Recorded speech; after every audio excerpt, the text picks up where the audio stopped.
Olá, meus queridos irmãos e irmãs. Sejam bem-vindos ao canal 15 Minutos. Meu nome é Sérgio Rodrigues e o objetivo desse canal é fazermos a divulgação dos ensinamentos de nosso querido e amado Mestre Jesus Cristo sob a luz do kardecismo. Vamos então elevar o nosso pensamento a Jesus, vamos fechar os olhos.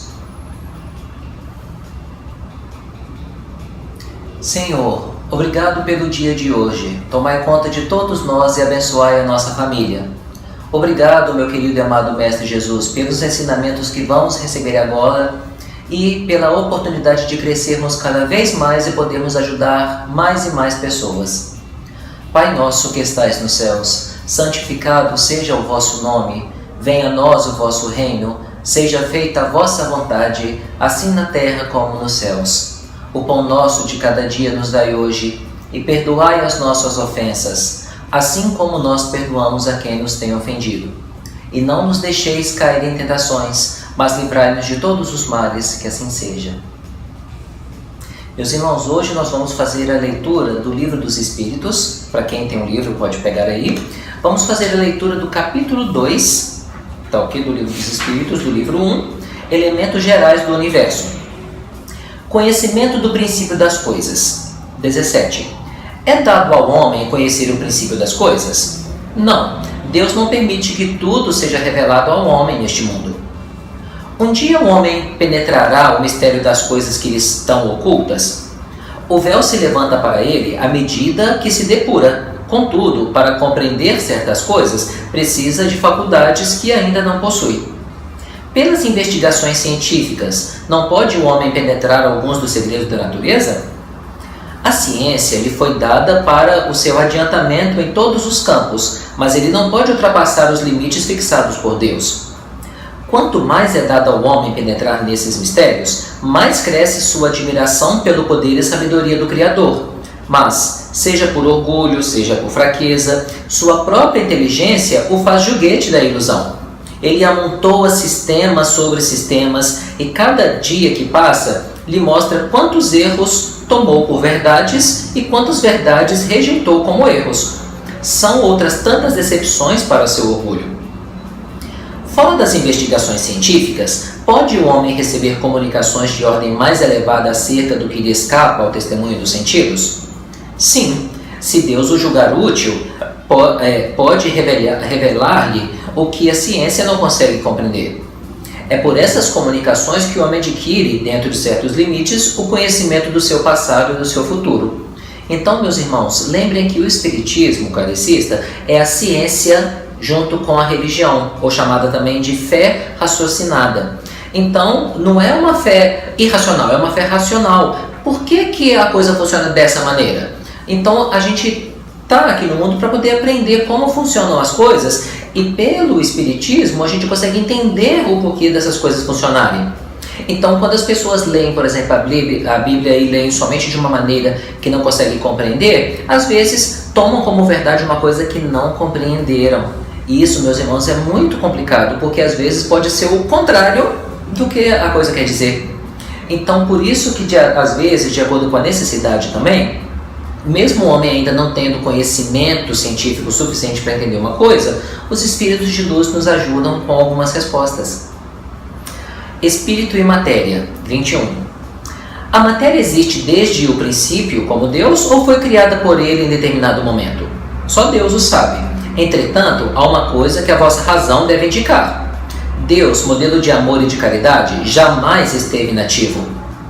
Por mais distante que se consiga imaginar o início da sua ação, poder-se-á compreendê-lo em um segundo sequer na ociosidade? Define-se então geralmente a matéria como sendo que tem extensão, impressiona os nossos sentidos e é impenetrável. São exatas essas definições? Do vosso ponto de vista, essas definições são exatas, porque não falais senão do que conheceis. Mas a matéria existe em estados que vos são desconhecidos.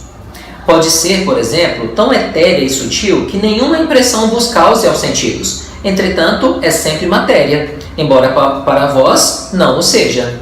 Lembre-se, meus queridos, que antigamente a gente não conhecia eletricidade.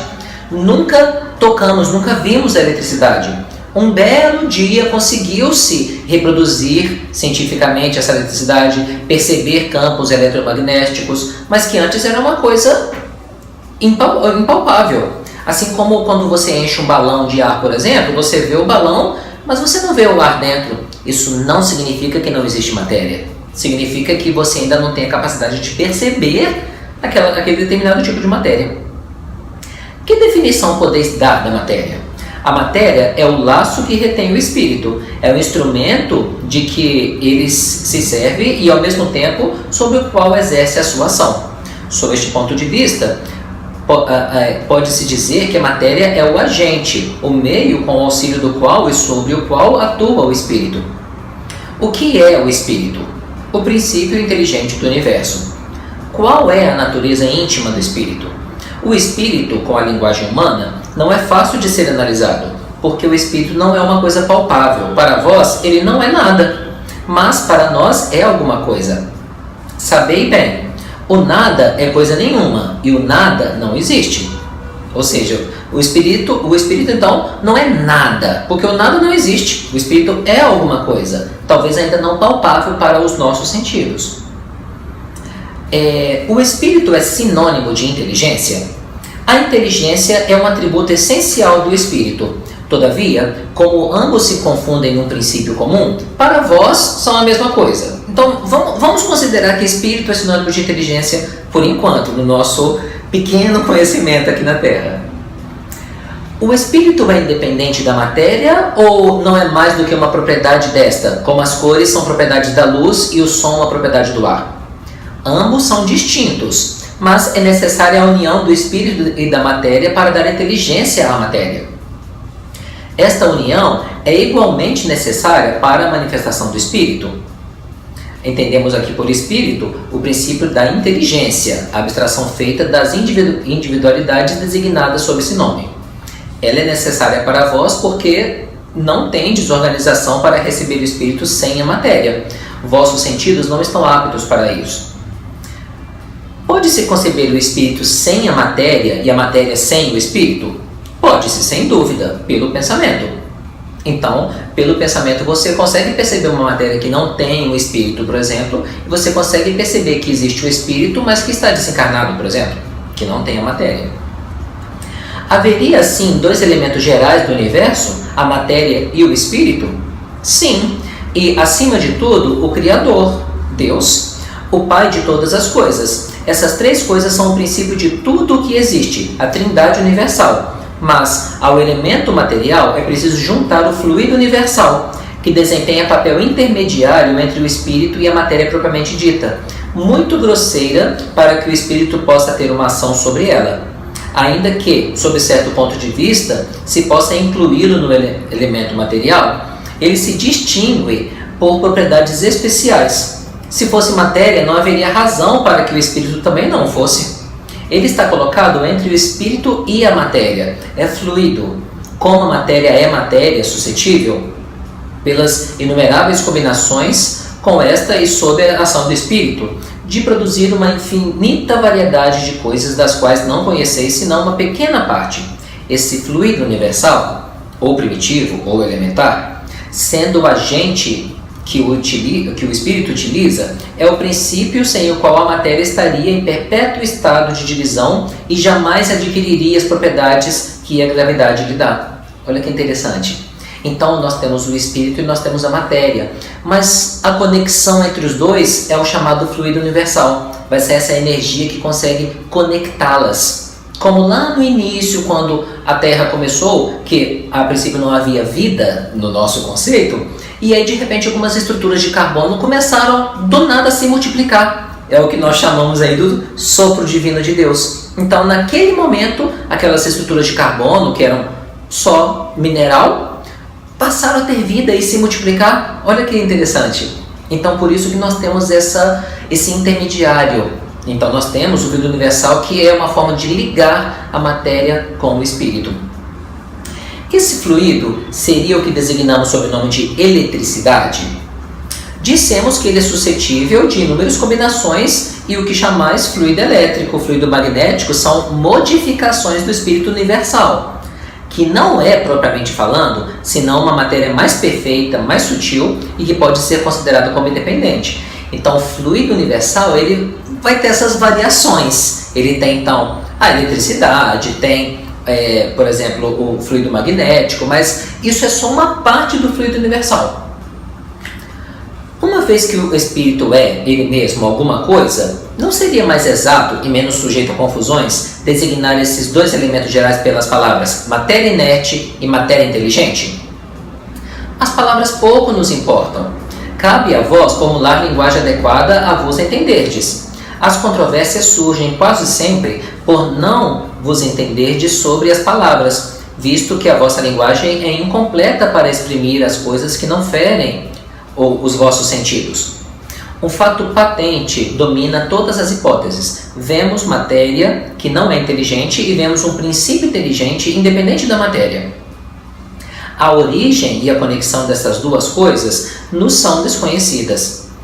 Que elas tenham ou não uma fonte comum, com pontos de contato necessários, que a inteligência tenha sua existência própria ou que ela seja uma propriedade, um efeito, que seja, mesmo, segundo a opinião de alguns, uma emanação da divindade, é o que ignoramos. No momento a gente não consegue compreender isso.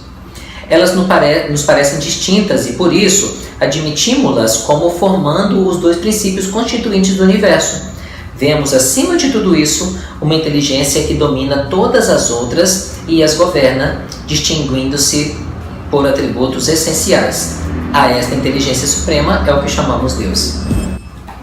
Meus irmãos, eu espero que vocês tenham aproveitado bastante esse programa de hoje e que possamos aprender cada vez mais sobre o Espiritismo kardecista. Vamos fechar os nossos olhos, elevar o nosso pensamento a Jesus. Senhor, muito obrigado por esses ensinamentos de hoje e que possamos cada vez mais aprender e valorizar todo tipo de ensinamento que seja edificante e que seja bom para o nosso crescimento pessoal e espiritual.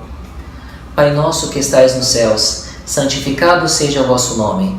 Venha a nós o vosso reino e seja feita a vossa vontade, assim na terra como nos céus. O pão nosso de cada dia nos dai hoje, e perdoai as nossas ofensas, assim como nós perdoamos a quem nos tem ofendido. E não nos deixeis cair em tentações, mas livrai-nos de todos os males, ó Pai. Que assim seja. Muito obrigado pela presença de vocês, eu aguardo vocês no nosso próximo programa.